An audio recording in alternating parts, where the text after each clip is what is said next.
Important இந்திய அரசியலமைப்பு கேள்வி பதில்கள் தான் இந்த வீடியோவில் பார்க்க போகிறோம். இது வந்து ஒரு சீரியஸாக பார்ட் 1, 2 அப்படின்னு சொல்லிட்டு நம்ம நிறைய கொஸ்டின் ஆன்சர் டிஸ்கஸ் பண்ண போகிறோம். ஸோ மறக்காமல் சேனல் சப்ஸ்கிரைப் பண்ணி வச்சுக்கோங்க. அப்கமிங் எக்ஸாம்ஸ் எல்லா எக்ஸாம்ஸுமே உங்களுக்கு யூஸ் ஆகும். எஸ்எஸ்சி, ரயில்வே, டிஎன்பிசி, போலீஸ் எல்லா எக்ஸாம்ஸுமே உங்களுக்கு கண்டிப்பாக யூஸ் ஆகும். ஸோ ரெகுலராக இந்த செஷனை ஃபாலோ பண்ணிக்கோங்க, மிஸ் பண்ணிடாதீங்க. சேனல் சப்ஸ்கிரைப் பண்ணலாம், சப்ஸ்கிரைப் பண்ணிக்கோங்க. கீழே டெலிகிராமுக்கான லிங்க் கொடுத்துருக்கேன், அதில் மறக்காமல் ஜாயின் பண்ணிக்கோங்க. இந்த கிளாஸோட பிடிஎஃப் அதில் நான் உங்களுக்கு ஷேர் பண்ணுறேன். ஸோ வீடியோ முடிஞ்சதுக்கப்புறம் டோட்டல் எவ்வளோ கொஸ்டின் சரியாக ஆன்சர் பண்ணியிருக்கீங்க அப்படிங்கிறதையும் இன்ஃபர்மேஷன் கொடுங்க. முதல் கேள்வி பார்க்கலாமா? இந்திய அரசியலமைப்பு ஏற்றுக்கொள்ளப்பட்டது எப்பொழுது? இந்திய அரசியலமைப்பு ஏற்றுக்கொள்ளப்பட்டது Indian constitution was adopted on 26 November 1949 அப்படிங்கிறது தான் சரியான பதில், ஆப்ஷன் ஏ. ஓகே, ஸோ இந்திய அரசியலமைப்பை ஏற்றுக்கொள்ள இந்த நாள் அப்படிங்கிறது தான் அரசியலமைப்பு நாள் அப்படின்னு சொல்கிறோம். 26 நவம்பரை அரசியலமைப்பு ஏற்றுக்கொள்ளப்பட்ட நாள், அதுதான் அரசியலமைப்பு நாள் அல்லது சட்ட நாள் அப்படின்னு சொல்கிறோம். சட்ட நாள், அரசியலமைப்பு நாள், கான்ஸ்டியூஷன் டே. ஓகே, முதல் அரசியலமைப்பு தினம் சம்விதான் திவாஸ்.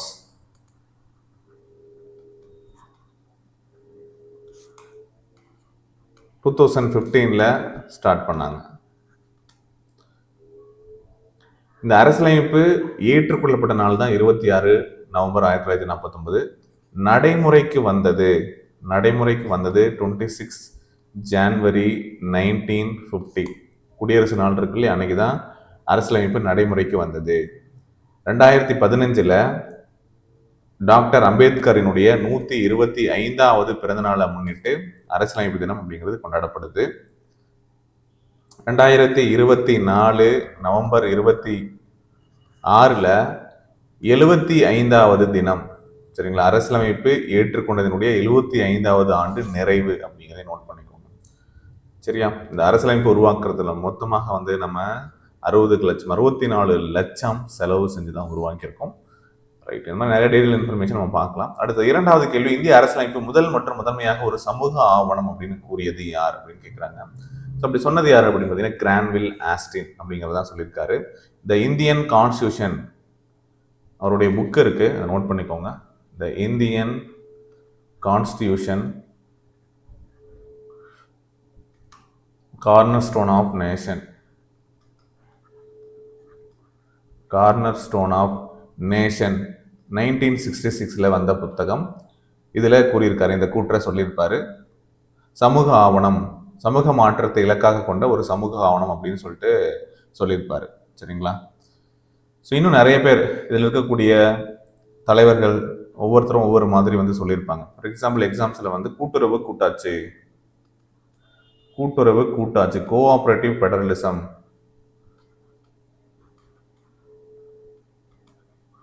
கோஆபரேட்டிவ் ஃபெடரலிசம் அப்படின்னு சொன்னாங்க. யார் சொன்னது அப்படின்னு கேட்டா கிரான்வில் ஆஸ்டின். சரியா, கிரான்வில் ஆஸ்டின். கேசி வேர் என்ன சொல்லியிருப்பார் அப்படின்னு பார்த்தீங்கன்னா குவாசி ஃபெடரல் அப்படின்னு சொல்லியிருப்பார். குவாசி ஃபெடரல் அதாவது பகுதி கூட்டாட்சி அப்படின்னு சொல்லியிருப்பார். ஓகே, இதெல்லாம் முக்கியமானது.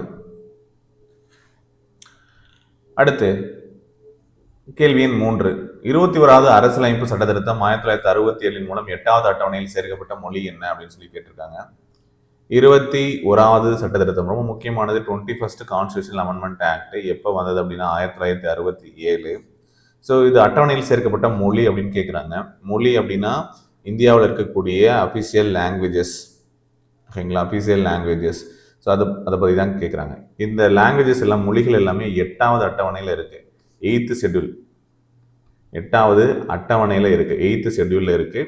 1950 இந்த 8th ஷெட்யூலில் 14 லாங்குவேஜஸ் இருந்தது, 14 மொழிகள் இருந்தது ஆரம்பத்தில். அதன் பிறகு 1967 21வது திருத்த சட்டத்தின் மூலமாக சேர்க்கப்பட்டது தான் சிந்தி. சரியா, அப்போ இது 15வது மொழியாக வந்தது. இதன் பிறகு 71வது constitutional amendment act 1992 Konkani Manipuri, Nepali அப்படின்னு சொல்லிட்டு 3 மொழிகள். சரிங்களா? அப்போ 18 ஆயிடுச்சு லாங்குவேஜ். அதன் பிறகு 92வது கான்ஸ்டியூஷன் அமெண்ட்மெண்ட் ஆக்ட் 2003ல போடோ, டோக்ரி, மைத்திலி, சாந்தலி அப்படின்னு சொல்லிட்டு 4 லாங்குவேஜ் சேர்த்துனாங்க. ஸோ 22 மொழிகளாக இருக்கு இப்போ. போடோ, டோக்ரி,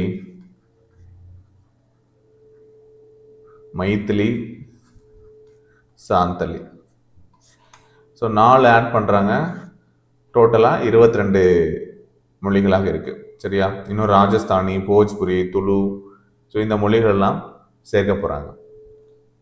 அடுத்து இந்த கான்செப்ட் ஜுடிஷியல் ரிவ்யூ, நீதி புனராய்வு அப்படிங்கிற கருத்து எந்த அரசியலமைப்பிலிருந்து பெறப்பட்டது அப்படின்னு கேட்குறாங்க.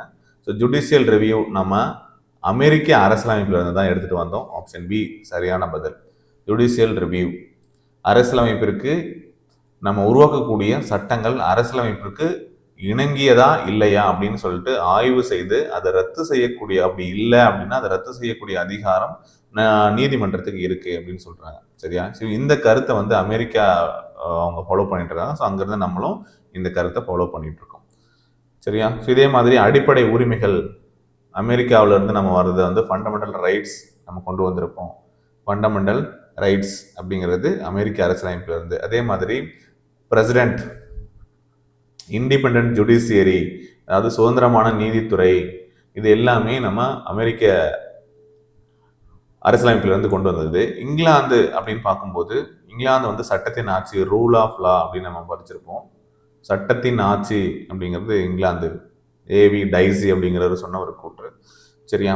So parliamentary form of government, நாடாளுமன்ற முறை அரசாங்கம், அதுவும் யூகே கான்ஸ்டியூஷன் தான்.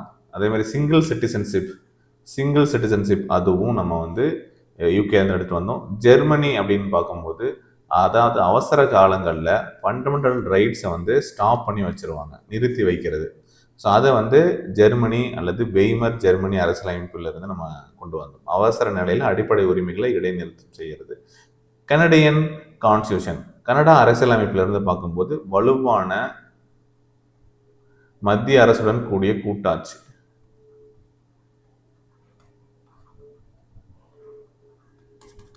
ஸோ ரொம்ப முக்கியமானது. இதே மாதிரி ஆஸ்திரேலியா கிட்ட இருந்து வந்து பார்த்தீங்க அப்படின்னா கன்கரண்ட் லிஸ்ட், அதே மாதிரி நாடாளுமன்றத்தினுடைய இரு அவைகள்லையும் கூட்டம் நடத்துறது. ஸோ இதெல்லாம் ஆஸ்திரேலியாவிலிருந்து நம்ம கொண்டு வந்திருக்கோம். சரியா? சரி, அடுத்து question number 5. It took dash to draft and enact the Indian Constitution. இந்திய அரசியலமைப்பு ஏற்றுப்பதற்கு எத்தனை காலம் எடுத்தது அப்படின்னு சொல்றாங்க. ஸோ நிறைய சோர்ஸ்ல நம்ம பார்க்கும்போது 18 நாட்கள் அப்படின்னு சொல்லிட்டு அந்த நாளையும் சேர்த்து போட்டிருப்பாங்க. பட் இந்த கொஸ்டின்ல ஆப்ஷன்ல 17 தான் வச்சிருக்காங்க.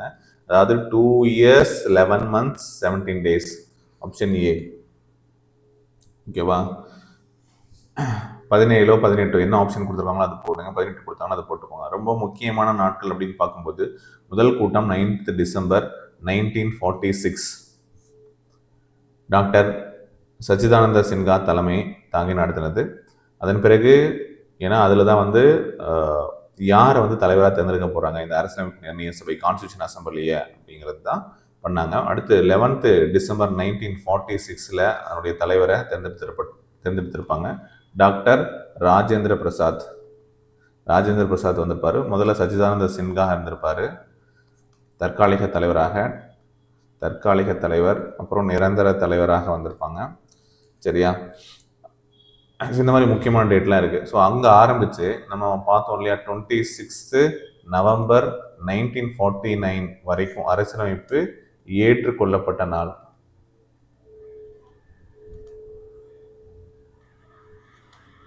ஸோ அது வரைக்கும் நம்ம பார்க்கும்போது இந்த 2 ஆண்டுகள் 11 மாதங்கள்.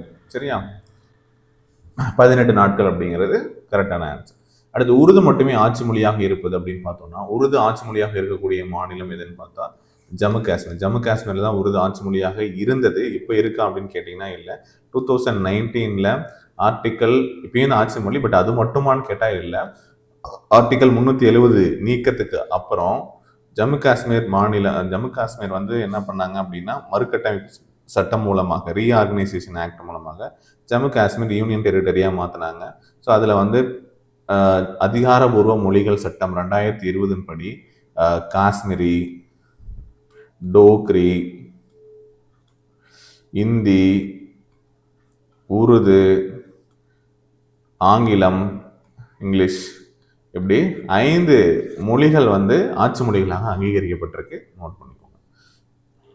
இந்த ஆர்டிகல் 370 எப்போ நீக்கம் செஞ்சாங்க அப்படின்னு கேட்கலாம். 5th August 2019. ஓகேவா?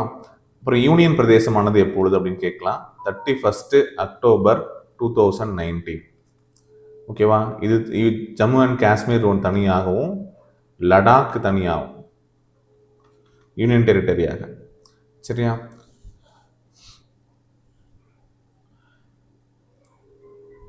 ரொம்ப முக்கியமானது, நோட் பண்ணிக்கோங்க. அதுக்கப்புறம் எலெக்ஷன் எப்போ நடந்தது அப்படின்னு பார்த்தீங்கன்னா 2024 வந்து ஜம்மு காஷ்மீர் சட்டசபையுடன் கூடிய அந்த யூனியன் டெரிட்டரிக்கான எலெக்ஷன் நடத்தினாங்க. சரியா? அடுத்து ஸோ முக்கியமான இன்ஃபர்மேஷன் எல்லாம் தெரிஞ்சுக்கோங்க. ஒற்றை ஆட்சியின் பல முக்கிய கூறுகளை கொண்ட குவாசி கூட்டாட்சி நாடாக இந்தியாவை அரசியலமைப்பு உருவாக்கியுள்ளது என்று கூறியவர் யார்? ஒற்றை ஆட்சியினுடைய பல முக்கிய கூறுகளை கொண்ட குவாசி கூட்டாட்சி நாடாக இந்தியாவை அரசியலமைப்பு உருவாக்கியது. Quasi federal union invested with several important features of union government. Who set this அப்படின்னு கேட்குறாங்க. ஸோ யார் சொன்னாங்க அப்படின்னு பார்த்தீங்கன்னா கேஎம் முன்சி அவர் தான் வந்து சொல்லியிருப்பாங்க. Option A. So K M Munshi. So இவர் வந்து இந்திய அரசியலமைப்பு நிர்ணய சபை மற்றும் வரைவு குழுவினுடைய உறுப்பினர், டிராஃப்டிங் கமிட்டியும் கான்ஸ்டியூஷன் அசம்பிளிலையும் மெம்பராக இருந்தவர். ஓகே, இந்தியாவினுடைய கூட்டாட்சி கட்டமைப்பை குவாசி ஃபெடரல் அப்படின்னு சொல்லியிருப்பாரு. ஒற்றை ஆட்சி கூறுகளுடன் கூடிய கூட்டாட்சி, நமக்கு யூனிட்டரி ஃபார்ம் ஆஃப் கவர்மெண்ட் இருக்கக்கூடிய, ஆனால் நம்ம வந்து ஒரு கூட்டாட்சி நாடாக இருக்கு. அதாவது இந்தியா கூட்டாட்சி கூறுகள், ஒற்றையாட்சி கூறுகள் என்னென்ன இருக்கு, ஃபீச்சர்ஸ் என்ன, ஓகே, ஃபெடரல் ஃபீச்சர்ஸ் என்ன, யூனிட்டரி ஃபீச்சர்ஸ் என்ன அப்படின்னு பார்க்கும்போது நம்மளது வந்து ரிட்டன் கான்ஸ்டியூஷன், அதே மாதிரி பவர் டிஸ்ட்ரிபியூஷனும் வந்து இருக்கு, அதே மாதிரி இண்டிபெண்டன்ட் ஜுடிஷியரி இருக்கு, பைகாமரல் லெஜிஸ்லேச்சர் இருக்கு, ஓகே, அரசியலமைப்பு தான் மேலானது அப்படிங்கிற ஒரு விஷயம் இருக்கு. ஓகே, ஸோ இந்த மாதிரி கூட்டாட்சி கூறுகளும், அதாவது முக்கியமான ஒற்றையாட்சி கூறுகள் அப்படின்னு சொன்னால் மத்திய அரசுக்கும் மாநில அரசுக்கும் அதிகாரங்கள் இருக்கு. ஆனால் இதர அதிகாரங்கள் எல்லாமே யார்கிட்ட இருக்கு அப்படின்னு பார்த்தீங்கன்னா மத்திய அரசுகிட்ட தான் இருக்கும். ஓகே, அதே மாதிரி ஒற்றை குடியுரிமை தான் இருக்கு, ஒருங்கிணைந்த நீதித்துறை தான் இருக்கு. ஓகே, அதே மாதிரி கவர்னர் எல்லாமே அப்பாயிண்ட் பண்றது யாருன்னு பார்த்தா மத்திய அரசு தான் அப்பாயிண்ட் பண்ணுது. ஓகே, அவசர நிலை அதிகாரம் அப்படின்னு பார்க்கும்போது அதெல்லாம் வந்து யூனிட்டரி ஃபார்ம் ஆஃப் கவர்மெண்ட்டுக்கு எக்ஸாம்பிளாக நம்ம வந்து சொல்லலாம். ஓகே, ஏற்கனவே வெவ்வேறு அறிஞர்களுடைய கருத்து என்னன்னு பார்த்தோம். கோஆபரேட்டிவ் ஃபெடரலிசம், கூட்டுறவு கூட்டாட்சி, கிரானுவல் ஆஸ்டின் சொன்னது அப்படின்னு பார்த்தோம். சரியா? அடுத்து கேள்வி எண் 8. இந்திய அரசியலமைப்பு சமய சார்பற்ற அரசு என்பதனுடைய அர்த்தம் கீழ்கண்டவற்றை கருதுக அப்படின்னு சொல்லியிருக்காங்க. ஸோ சமய சார்பற்ற அரசு என்பதனுடைய அர்த்தம் என்ன அப்படின்னா, அரசு அனைத்து மதங்களையும் சமமாக, அரசு என்ன பண்ணுது, அனைத்து மதங்களையும் சமமாக காக்கிறது அப்படிங்கிறது இந்த ஸ்டேட்மெண்ட். சரி, இது ஆன்சரான்னு கேட்டால் இல்லை. சரியா? பார்க்கலாம். ஸோ அதே மாதிரி செல் நாட் அப்போர்ட் any religion as a state religion, அதாவது எந்த மதத்தையும் அரசு சமயமாக உயர்த்தக்கூடாது அப்படிங்கிறதும் சரியான பதில். Secularism is the basic structure of Indian constitution, சமய சார்பின்மை அரசியலமைப்புடைய அடிப்படை கட்டமைப்பாகும், அதுவும் சரிதான். அரசு அனைத்து மதங்களையும் புறக்கணிக்கிறது அப்படிங்கிறது தான் தவறானது. இந்த 3 ஸ்டேட்மெண்ட்டும் 1, 2, 3 எல்லாமே கரெக்டு, 4வது மட்டும் தப்பு. சரியா? முக்கியமான விஷயங்கள் பார்க்கும்போது நமக்கு வந்து அரசு அனைத்து மதங்களையும் பாதுகாக்கிறது அப்படிங்கிறது ஆர்டிக்கல் நம்ம 25 28 வரைக்கும் இருக்கக்கூடிய ஆர்டிக்கலை பார்த்தாலே தெரியும். ஓகே, அனைவருக்கும் மத சுதந்திரம் வழங்கக்கூடியது, மதத்திற்கு சிறப்பு அந்தஸ்து, எந்த ஒரு மதத்திற்கும் சிறப்பு அந்தஸ்து அப்படின்னு சொல்லிட்டு கொடுக்கல, எந்த மதத்தையும் அரசு சமயமாக உயர்த்தக்கூடாது அப்படின்னு சொல்றாங்க. இந்தியாவில் தேசிய மதம், அதாவது இந்து அப்படின்னு சொல்லிட்டு நீங்க பரவலாக பார்க்கக்கூடிய விஷயங்கள், அரசியலுக்காக சொல்ற விஷயங்கள் தானே ஒழிய இந்தியாவில் தேசிய மதம் அப்படின்னு ஒன்று கிடையாது. இப்போ பாகிஸ்தான் அப்படின்னு எடுத்துக்கிட்டிங்கன்னா அங்கே வந்து இஸ்லாம் அப்படின்னு இருக்கு. சரிங்களா? அதே மாதிரி இந்தியா வந்து எந்த மதத்தையும் அரச மதமாக ஏற்கல, ரொம்ப முக்கியம். இப்போ மதத்தை சார்ந்து இருக்கக்கூடிய அரசு மத சார்புடைய அரசுன்னு சொல்லுவாங்க. எந்த மதத்தையும் சாராத அரசு மத சார்பற்ற அரசு, சமய சார்பற்ற அரசு அப்படின்னு சொல்லக்கூடியது. இந்தியா வந்து ஒரு சமய சார்பற்ற அரசு. ஓகே, அதே மாதிரி சமய சார்பின்மை அரசியலமைப்பினுடைய அடிப்படை கட்டமைப்பாகும் அப்படிங்கிறது பல்வேறு வழக்குகள் மூலமாக உறுதி செய்யப்பட்டிருக்கும். எஸ்ஆர் பொம்மை வழக்கு 1994, அதே மாதிரி அதுக்கு முன்னாடி முக்கியமான வழக்கு கேசவானந்த பாரதி வழக்கு 1973 நடந்த அந்த முக்கியமான வழக்கு சமய சார்பின்மை அரசியலமைப்பினுடைய அடிப்படை கட்டமைப்புடைய ஒரு பகுதி அப்படின்னு தான் தீர்ப்பளித்திருக்கும். ரொம்ப முக்கியமானது. அடுத்து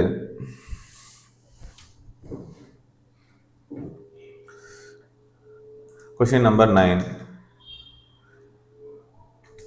எந்த சட்ட திருத்தம் இந்தியா குறு அரசியலமைப்பு என அழைக்கப்படுகிறது அப்படின்னு சொல்லி கேட்குறாங்க. ஏன்னா இந்த அரசியலமைப்பில் பார்த்தீங்க அப்படின்னா பல்வேறு திருத்தங்கள் வந்து செஞ்சுருப்பாங்க. ஸோ அப்படி செய்யக்கூடிய அந்த முக்கியமான அரசியலமைப்பு எதுனா 42வது திருத்த சட்டம் எந்த வருடம் வந்தது அப்படின்னு பார்த்தீங்கன்னா 1976 நடைபெற்ற இந்த அரசியலமைப்பு சட்ட திருத்தம் தான் குறு அரசியலமைப்பு அப்படின்னு சொல்றாங்க. மினி கான்ஸ்டியூஷன் அப்படின்னு சொல்லக்கூடியது. ஏன்னா இந்த வருடம் நடந்த இந்த அரசியலமைப்பு சட்ட திருத்தத்தில் தான் நிறைய விதிகள் வந்து திருத்தம் செஞ்சிருக்காங்க. மற்றும் 59 சட்ட விதிகளை திருத்தி 13 சட்ட விதிகள் சேர்த்திருப்பாங்க. ஓகே, ரொம்ப முக்கியம். எந்த டைம் பீரியட் அப்படின்னு பார்த்தீங்கன்னா இந்திரா காந்தி அவர்களுடைய காலகட்டம். இந்திரா காந்தி பிரைம் மினிஸ்டர் அந்த டைம் பீரியட்ல இந்த மாதிரி நிறைய சேஞ்சஸ் பண்ணியிருப்பாங்க. என்னென்ன சேஞ்சஸ் அப்படிங்கிறதையும் பார்க்கலாம். ஓகே, அது அடுத்த கொஸ்டின் பாருங்க. 42வது அரசியலமைப்பு திருத்த சட்டம் ஒரு குறுகிய அரசியலமைப்புன்னு சொல்றாங்க. ஏன் அப்படின்னா அதிகமான விதிகளை கொண்டு ஒருங்கிணைக்கப்பட்ட ஒரு திருத்த சட்டம். ஆமா, கூற்றும் சரி, காரணமும் சரி, ரீசனும் சரி. It was the bulkiest and most comprehensive amendment அப்படின்னு கேட்டால் எஸ், ஆமாம், கரெக்டு தான். சரியா, நிறைய திருத்தங்கள் வந்து செஞ்சுருப்பாங்க. அதனால ரெண்டும் சரி. அதாவது நம்ம பார்க்குறோம் பிரியாம்பல், முகவுரை. பிரியாம்பலில் வந்து முகவுரையில் எஸ்எஸ்ஐ, ஓகே, அதாவது சமதர்ம மதச்சார்பின்மை ஒருமைப்பாடு. ஸோ இந்த வார்த்தைகள் எல்லாமே சேர்த்துருப்பாங்க. சோசியலிஸ்ட், செக்யூலர், இன்டெகிரிட்டி, இந்த வார்த்தைகள் சேர்த்திருப்பாங்க. அடிப்படை கடமைகள், ஃபண்டமெண்டல் டியூட்டிஸ், பார்ட்டு 4A அப்படின்னு சொல்லிட்டு ஒரு புதிய இதுவே வந்து உங்கள் பகுதியை சேர்த்திருப்பாங்க, பார்ட் சேர்த்திருப்பாங்க. அதில் 51A அப்படிங்கிற ஒரு ஆர்டிகல் மட்டும் ஆட் பண்ணியிருப்பாங்க. அதில் 10 டியூட்டிஸ், 10 டியூட்டிஸ், 10 கடமைகள் சேர்க்கப்பட்டிருக்கும். அதே மாதிரி டிபிஎஸ்பியில் வந்து 39A ஆர்டிகல் சேர்த்திருப்பாங்க. இது என்ன முக்கியமான ஆர்டிகல் அப்படின்னா இலவச சட்ட உதவி சம்பந்தமானது. இலவச சட்ட உதவி. 43A தொழிலாளர் நிர்வாக பங்கேற்பு. அதே மாதிரி 48 சுற்றுச்சூழல். 48A அமெண்ட்மெண்ட்னா பக்கத்தில் ஏ அப்படிங்கிற கேபிட்டல் போட்டாங்கன்னா அது வந்து ஒரு சட்டத்திருத்தத்தின் மூலமாக சேர்க்கப்பட்டது அப்படிங்கிற அர்த்தம் இல்லையா. சுற்றுச்சூழல் பாதுகாப்பு சம்பந்தமானது 48A. ஓகே, ஸோ இதெல்லாம் நோட் பண்ணிக்கோங்க.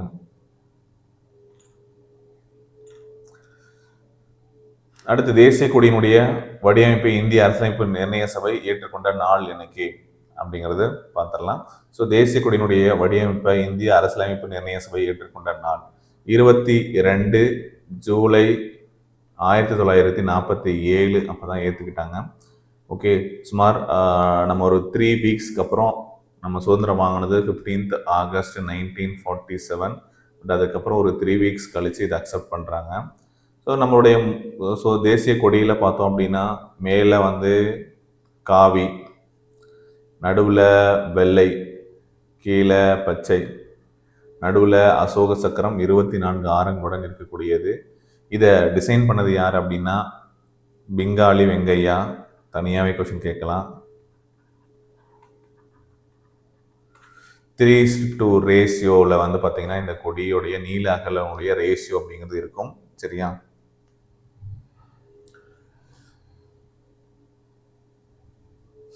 2022 இந்த கொடி அந்த விதிகளில் திருத்தம் செஞ்சு மிஷின் மேடும் பாலிஸ்டர் கொடிகளும் அனுமதி கொடுத்தாங்க. ஹர்கர் திரங்கா அப்படிங்கிற பிரச்சாரம் பண்ணாங்க. ஹர்கர் திரங்கா. ஓகே, ஹர்கர் திரங்கா அதாவது 2022, 23, 24 இந்த சுதந்திர தினத்தின் முன் கொண்டாடப்பட்டது. ஃபேமஸாக ப்ரொமோட் பண்ணிகிட்டு இருந்தாங்க. ரொம்ப முக்கியமான தேசிய கொடி சம்பந்தமானது, நோட் பண்ணிக்கோங்க. ஸோ அடுத்த வீடியோவில் இன்னும் சில முக்கியமான கேள்வி பதில்கள் நம்ம வந்து தொடர்ச்சியாக பார்க்கலாம். இந்த வீடியோ பிடிச்சிருந்தால் லைக் பண்ணி ஷேர் பண்ணுங்கள். தேங்க்யூ.